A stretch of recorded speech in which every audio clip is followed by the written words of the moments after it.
ನಮಸ್ಕಾರ ವೀಕ್ಷಕರೇ. ಪಂಚರಾಜ್ಯಗಳ ಫಲಿತಾಂಶವನ್ನ ನೋಡಿದಂತವರಿಗೆ ಸಹಜವಾಗಿ ಅನಿಸುತ್ತೆ, ಬಿಜೆಪಿಯನ್ನ ಸೋಲಿಸಕ್ಕಾಗಲ್ವಾ? ವಿಧಾನಸಭಾ ಚುನಾವಣೆ ಇರಬಹುದು, ಲೋಕಸಭಾ ಚುನಾವಣೆ ಇರಬಹುದು, ಅಥವಾ ಉಳಿದ ಯಾವುದೇ ಚುನಾವಣೆ ಇರಬಹುದು, ಬಿಜೆಪಿಯನ್ನ ಸೋಲಿಸಕ್ಕಾಗಲ್ವಾ? ಅಥವಾ ಮೋದಿ ಮತ್ತೆ ಶಾ ರಣತಂತ್ರ ಎದುರು ಉಳಿದ ಪಕ್ಷಗಳ ರಣತಂತ್ರಗಳು ವರ್ಕೌಟ್ ಆಗಲ್ವಾ ಅಂತೇಳಿ ಇಲ್ಲಿ ನಾವು ಒಂದು ಅಂಶವನ್ನು ಗಮನಿಸಬೇಕು. ಏನು ಅಂತ ಹೇಳಿದ್ರೆ, ಯಾವ ರಾಜ್ಯಗಳಲ್ಲಿ ಬಿಜೆಪಿಗೆ ಪರ್ಯಾಯವಾಗಿರುವಂತಹ ಪಕ್ಷಗಳು ಬಲಿಷ್ಠವಾಗಿವೆಯೋ ಮತ್ತೆ ಆ ಪಕ್ಷಗಳ ನಾಯಕರ ಚಾರ್ಮು, ವರ್ಚಸ್ಸು, ಜನಪ್ರಿಯತೆ ತೀವ್ರವಾಗಿರುತ್ತೋ ಅಂತಹ ರಾಜ್ಯಗಳಲ್ಲಿ ಬಿಜೆಪಿ ಗೆದ್ದ ಉದಾಹರಣೆಗಳಿಲ್ಲ. ಇದು ಬರೀ ಅತಿಶಯೋಕ್ತಿ, ಎಕ್ಸಾಗ್ರೇಷನ್ ಆಫ್ ದಿ ಕಂಟೆಂಟ್ ಅಲ್ಲ ನಾನು ಹೇಳ್ತಾ ಇರೋದು. It is a fact. 2014ರಿಂದಲೂ ಅಷ್ಟೇ, 2019ರಿಂದಲೂ ಅಷ್ಟೇ ಇದಕ್ಕೆ ಉದಾಹರಣೆಗಳಿದೆ. ಸಮಸ್ಯೆ ಏನಾಗುತ್ತೆ ಅಂತ ಹೇಳಿದ್ರೆ, ಕೆಲವೊಂದ್ಸಲ ನಮಗೆ ಬೇಕಾದವರು ಗೆದ್ದಂತಹ ಸಂದರ್ಭದಲ್ಲಿ ಅದರ ಸೆಲೆಬ್ರೇಷನ್ ಜಾಸ್ತಿ ಇರುತ್ತೆ. ಸೊ ಸೆಲೆಬ್ರೇಷನ್ ಜಾಸ್ತಿ ಇದ್ದಾಗ ಇವರು ಗೆದ್ರು ಅಲ್ವಾ, ಡಿಪಿಗಳಲ್ಲಿ ಸೋಷಿಯಲ್ ಮೀಡಿಯಾದಲ್ಲಿ ಆ ಅಬ್ಬರ ಜಾಸ್ತಿ ಇರುತ್ತೆ. ಅದೇ ರೀತಿ ಕೆಲವು ಸಂದರ್ಭದಲ್ಲಿ ಬೇರೆಯವರು ಗೆಲ್ತಾರೆ. ಆ ಸಂದರ್ಭದಲ್ಲಿ ಈ ಅಬ್ಬರಗಳು, ಈ ತೀವ್ರತೆ, ಈ ಪ್ರಚಾರ, ಅದರ ಮೇಲೆ ವಿಶ್ಲೇಷಣೆಗಳು ಕಮ್ಮಿ ಇರ್ತವೆ. ಇದು ಒಂದು. ಮೊದಲಿಗೆ ಪಶ್ಚಿಮ ಬಂಗಾಳಕ್ಕೆ ಬರೋಣ. ಪಶ್ಚಿಮ ಬಂಗಾಳ ವಿಧಾನಸಭಾ ಚುನಾವಣೆಯನ್ನು ಗಮನಿಸಿದ್ರೆ ಬಹುಶಃ ಮಮತಾ ಬ್ಯಾನರ್ಜಿ ಎದುರಿಸಿದಷ್ಟು ಸವಾಲುಗಳನ್ನ ಮೋದಿ ಶಾ ಜೋಡಿಯ ಎದುರು ಬೇರೆ ಯಾವ ಪ್ರಾದೇಶಿಕ ರಾಜಕಾರಣಿ ಎದುರಿಸಿಯೇ ಇಲ್ಲ. ಒಂದು ಟಿಎಂಸಿ ಇಂದ ಶಾಸಕರು ಹೋಗಿತ್ತು ಕೊನೆ ಕ್ಷಣದಲ್ಲಿ. ಏನು ದಿನಕ್ಕೆ ಕಂತು ವೈಸ್ ಇನ್ಸ್ಟಾಲ್ಮೆಂಟ್ 5 ಜನ 6 ಜನ ಹೋಗಿದ್ದೇ ಹೋಗಿದ್ದು. ಜೊತೆಗೆ ಇಡಿ, ಸಿಬಿಐ, ಐಟಿ, ಜೊತೆಗೆ ಇತರೆ ಒತ್ತಡಗಳು, ಇತರೆ ಟೀಕಾ ಪ್ರಹಾರಗಳು.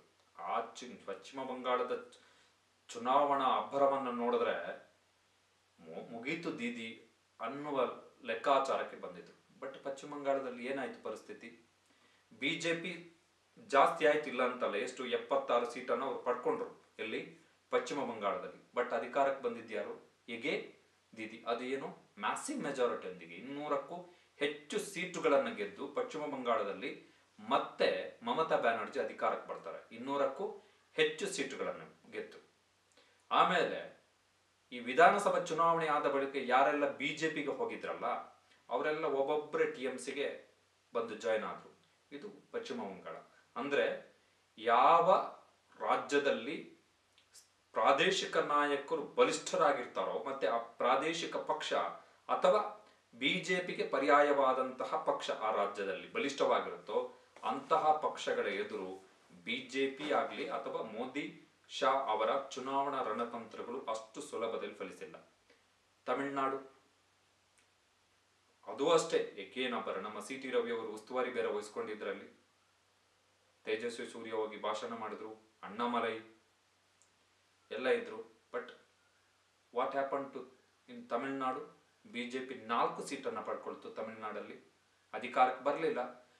ಮೈತ್ರಿ ಇತ್ತು ಅವ್ರದ್ದು, ಎಡಿಎಂಕೆ ಜೊತೆ ಮೈತ್ರಿ ಇತ್ತು. ಬಟ್ ಡಿಎಂಕೆ ಬಂತು ಅಧಿಕಾರಕ್ಕೆ. ಬಿಕಾಸ್ ಅಗೇನ್ ಸ್ಟಾಲಿನ್, ಒಂದು ಪ್ರಬಲ ಪ್ರಾದೇಶಿಕ ಪಕ್ಷ ಮತ್ತೆ ಒಬ್ಬ ದೊಡ್ಡ ನಾಯಕ ಸ್ಟಾಲಿನ್. ಸೊ ಅಲ್ಲೂ ವರ್ಕೌಟ್ ಆಗಲಿಲ್ಲ.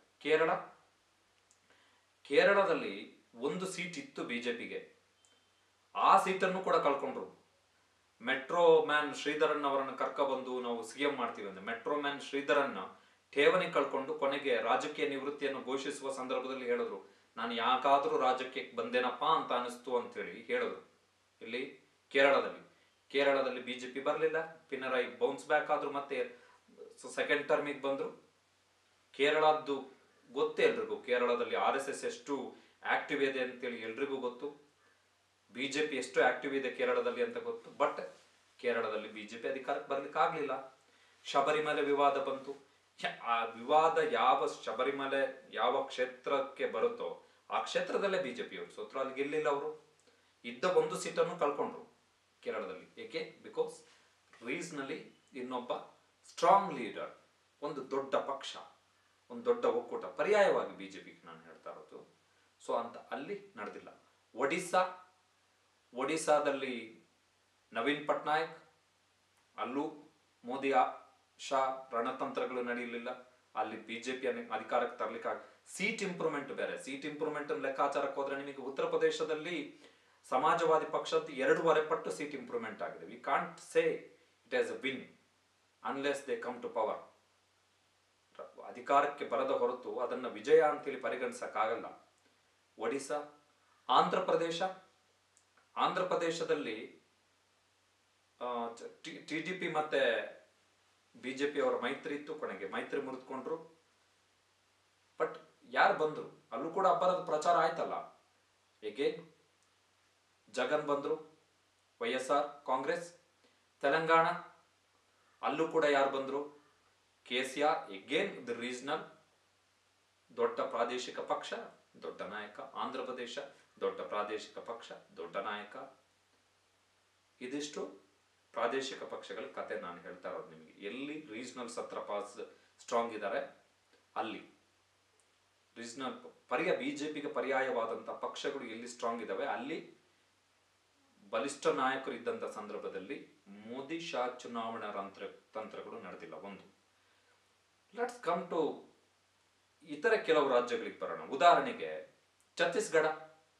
ಛತ್ತೀಸ್ಗಢದಲ್ಲಿ ಬಿಜೆಪಿಗೆ ಸೋಲಾಯಿತು, 15 ಸೀಟ್ ಕುಸಿದ್ರು ಛತ್ತೀಸ್ಗಢದಲ್ಲಿ. ರಾಜಸ್ಥಾನದಲ್ಲಿ ಸೋಲಾಯಿತು ಬಿಜೆಪಿಗೆ. ಎಗೇನ್ ಛತ್ತೀಸ್ಗಢದಲ್ಲಿ ಇನ್ನೊಬ್ಬ ಸ್ಟ್ರಾಂಗ್ ಲೀಡರ್ ಕಾಂಗ್ರೆಸ್ನಿಂದ, ಸೊ ಕಾಂಗ್ರೆಸ್ ಅಧಿಕಾರಕ್ಕೆ ಬಂತು. ರಾಜಸ್ಥಾನದಲ್ಲಿ ವಸುಂಧರಾ ರಾಜೆ ಅವರಿಗೆ ಪರ್ಯಾಯವಾಗಿ ಕಾಂಗ್ರೆಸ್ನಲ್ಲಿ ಅಶೋಕ್ ಗೆಹ್ಲೋಟ್ ಅಂತಹ ಸ್ಟ್ರಾಂಗ್ ಲೀಡರ್, ಬಿಗ್ ಲೀಡರ್, ಅಲ್ಲಿ ಅಧಿಕಾರಕ್ಕೆ ಬಂತು. ಮಧ್ಯಪ್ರದೇಶದಲ್ಲಿ ಬಿಜೆಪಿ ಸೋಲ್ತು, ಬಟ್ ಆಪರೇಷನ್ ಕಮಲ ಮುಖಾಂತರ ಅಧಿಕಾರಕ್ಕೆ ಬಂದಿದ್ದು. ಇಟ್ಸ್ ನಾಟ್ ನಿಮಗೆ ಪೂರ್ಣ ಪ್ರಮಾಣದ ಮೆಜಾರಿಟಿ ಬಂದ ಕಾರಣದಿಂದ ಮಧ್ಯಪ್ರದೇಶದಲ್ಲಿ ಬಿಜೆಪಿ ಸರ್ಕಾರ ಇರೋದಲ್ಲ. It's only because of operation Kamala. ಜೊತೆಗೆ ಜಾರ್ಖಂಡ್ನಲ್ಲೂ ಕೂಡ JMM ಕಾಂಗ್ರೆಸ್ ಮೈತ್ರಿಕೂಟ ಅಧಿಕಾರಕ್ಕೆ ಬಂತು. ಅಂದ್ರೆ ಸತತ 2ನೇ ಬಾರಿ ಅರವಿಂದ್ ಕೇಜ್ರಿವಾಲ್ ಬಂದ್ರು. ದೆಹಲಿಯಲ್ಲಿ ಬಿಜೆಪಿಗೆ ಬಂದ ಸೀಟ್ ಎಷ್ಟು? ಕಳೆದ ಬಾರಿ 3 ಸೀಟ್ ಇತ್ತು. ಆ ಬಳಿಕ ನಡೆದಂತ ಚುನಾವಣೆಯಲ್ಲಿ ಬಿಜೆಪಿ ಅವರು 8 ಸೀಟ್. ದೆಹಲಿಯ ಎಲ್ಲಾ ಲೋಕಸಭಾ ಕ್ಷೇತ್ರಗಳಲ್ಲಿ ಬಿಜೆಪಿ ಸಂಸದರು ಇರೋದು. ದೆಹಲಿಯ ಎಲ್ಲಾ ಲೋಕಸಭಾ ಕ್ಷೇತ್ರಗಳಲ್ಲೂ ಸಂಸದರು ಇರೋದು ಬಿಜೆಪಿ ಅವರೇ. ಬಟ್ ವಿಧಾನಸಭಾ ಚುನಾವಣೆಯಲ್ಲಿ ಬಿಜೆಪಿ ತಗೊಂಡ ಸೀಟ್ ಎಷ್ಟು? 8.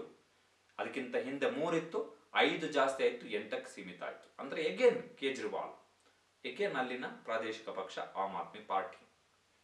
ಇದು ಹೇಳ್ತಾ ಇರುವಂತದ್ದು. ಸೊ ಉತ್ತರಾಖಂಡ್, ಉತ್ತರ ಪ್ರದೇಶ, ಗೋವಾ, ಮಣಿಪುರದಲ್ಲಿ ಹೇಗೆ ಬಿಜೆಪಿ ಅಧಿಕಾರವನ್ನ ಉಳಿಸಿಕೊಳ್ಳುತ್ತೋ ಅದೇ ತರ ಇದಕ್ಕೆ ಹಿಂದೆ ಆದಂತ ತೀರಾ ಹಳೆ 10-20 ವರ್ಷ ಚುನಾವಣೆ ಬಗ್ಗೆ ಅಲ್ಲ ನಾವು ಹೇಳ್ತಾ ಇರೋದು. 2-3 ವರ್ಷಗಳ ಅವಧಿಯಲ್ಲಿ ನಡೆದಂತ ಚುನಾವಣೆಗಳು, 2019ರಿಂದ ನಡೆದಂತ ಚುನಾವಣೆಗಳು, 2 ವರ್ಷದಿಂದ ನಡೆದಂತ ಚುನಾವಣೆಗಳು. ಆ ಚುನಾವಣೆಗಳಲ್ಲಿ ಬಿಜೆಪಿ ಸೋತಿದೆ ಕೂಡ. 11 ರಾಜ್ಯಗಳಲ್ಲಿ ಬಿಜೆಪಿ ಸೋಲನ್ನು ಅನುಭವಿಸಿದೆ. ಸೊ ಮೋದಿ ಅಮಿತ್ ಶಾ ಜೋಡಿಯನ್ನ ಸೋಲಿಸಕ್ಕಾಗಲ್ಲ ಎನ್ನುವಂಥದ್ದು it is A pure myth ಅಷ್ಟೇ, ಭ್ರಮೆ ಅದಷ್ಟೇ. ಬಟ್ ಇಶ್ಯೂಸ್ ಏನಂತ ಹೇಳಿದ್ರೆ, ಒಂದು ಪರ್ಯಾಯ, ಅದು ಪ್ರಾದೇಶಿಕ ಪಕ್ಷವಾಗಿರ್ಬೋದು ಅಥವಾ ಕಾಂಗ್ರೆಸ್ ಆಗಿರ್ಬೋದು, ಆ ಪಕ್ಷ ಆ ರಾಜ್ಯದಲ್ಲಿ ಬಲಿಷ್ಠವಾಗಿದ್ದಂತಹ ಸಂದರ್ಭದಲ್ಲಿ ಅದರ ಬೇರು ಗಟ್ಟಿಯಾಗಿದ್ರೆ, ಜೊತೆಗೆ ಅದನ್ನ ಮುನ್ನಡೆಸುವಂತಹ ನಾಯಕ ಬಲಿಷ್ಠನಾಗಿದ್ದಂತಹ ಸಂದರ್ಭದಲ್ಲಿ ಸೋಲಿಸಿದಂತಹ ಉದಾಹರಣೆಗಳು ಇತ್ತೀಚಿನ ವರ್ಷಗಳಲ್ಲಿ ಇರೋದ್ರಿಂದ ಬಿಜೆಪಿಯನ್ನಾಗ್ಲಿ ಅಥವಾ ಮೋದಿ ಅಮಿತ್ ಶಾ ಜೋಡಿಯನ್ನ ಸೋಲಿಸಕ್ಕಾಗಲ್ಲ ಎನ್ನುವಂಥದ್ದು ಇದೆಯಲ್ಲ, it's a pure illusion, pure myth ಅಷ್ಟೇ.